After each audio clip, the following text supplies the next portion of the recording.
The legend that Dingaan Thobela is getting a state funeral, which is a Category 2 provincial funeral, and he will be laid to rest at the Westpark cemetery. We were in a 2-hour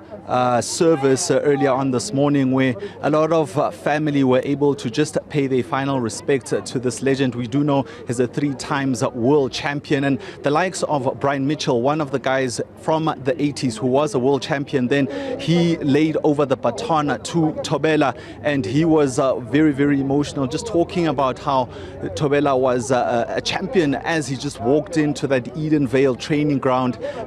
back in the 1980s, and from 89 he just simply took the world by storm and propelled himself into the 90s as one of the cult heroes. We do remember him sporting that line in his hair that resembled Madiba in his heyday, and that was just a statement of intent, I guess, of the transitioning times at the time. We do know that Madiba was a big champion of trying to use sport as a vehicle for change, and Dingaan Thobela was the poster boy of that era, and he simply resembled and embodied what South Africa can be and what young black South Africans can achieve on a global stage. We do know that South Africa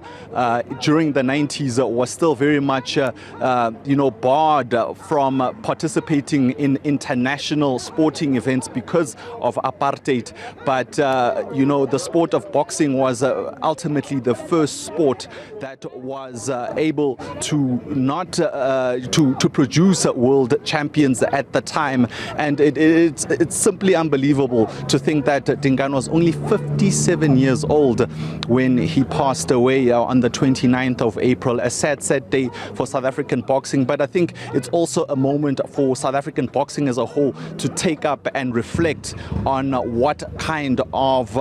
situation that they find themselves in. South African boxing has fallen from that pedestal of theirs as being the #1 sport in the country, and it's languishing way below rugby, cricket and tennis and other sporting codes. And I think when we lose giants like this, when we lose history like this, I think nowadays when people walk in a shopping mall, they can't even identify a South African boxer or world champion at least, and I think this is a wake-up call for the sport. And some of the speakers today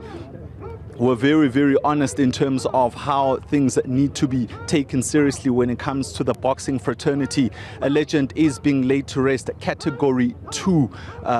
provincial type of funeral, and as we can see, the police marching in front of the vehicle that will take him to his final resting place.